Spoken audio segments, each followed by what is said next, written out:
And not as a decoy. We put her on the court. Hi. The Chief Justice says he wouldn't step down because the president wouldn't be able to fill his seat with another liberal lion. She's the liberal lion. Ashland resigns. She takes his seat, okay? And we offer the Republican Senate Judiciary Committee the opportunity to handpick a conservative for Brady's seat. We put them both up. I'm ordering Mushu. You want some? Listen to me. No. I'm serious. And then we've got what after we hand the Republicans a seat on the Supreme Court with a red bow on top? We have a balanced court. They can't let Brady's seat go to a liberal, so let him keep it. Meanwhile, we name the first female Chief Justice of the Supreme Court in the nation's history.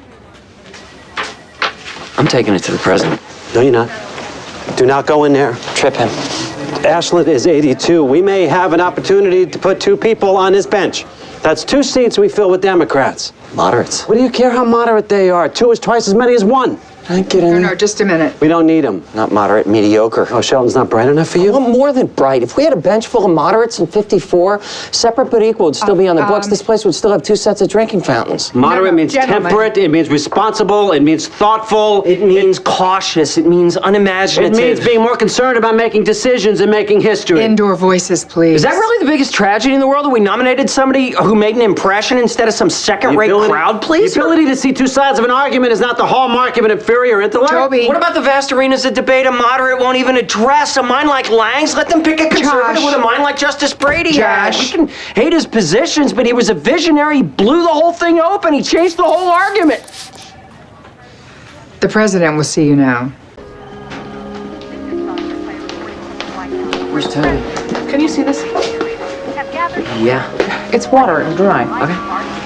Ready? Justice Roy Ashland, having served 32 years on the United States Supreme Court, 12 of them as chief, will officially announce his retirement in just a moment.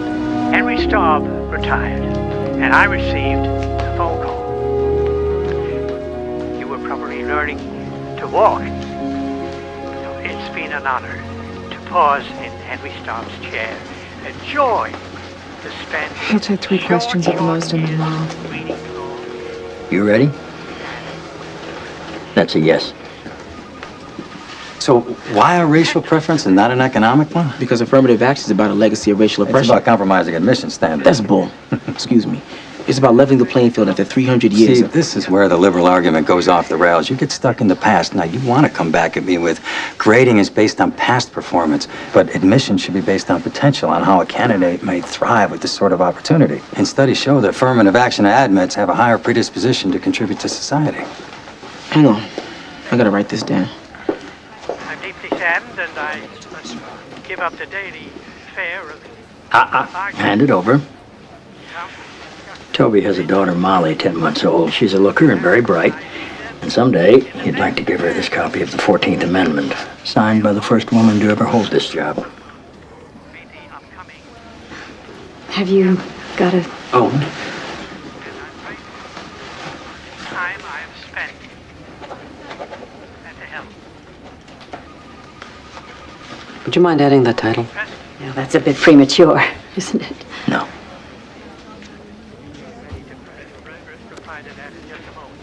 Can we defer questions? Justice Ashland is stepping away. Thank you. Mr. President. Shall we?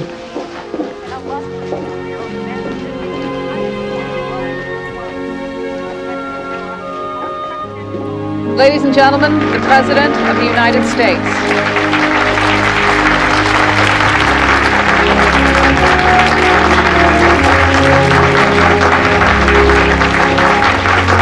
The Honorable Christopher Moridi, nominee for Associate Justice, United States Supreme Court. The Honorable Evelyn Baker Lang, nominee for Chief Justice, United States Supreme Court. I look forward to taking your questions.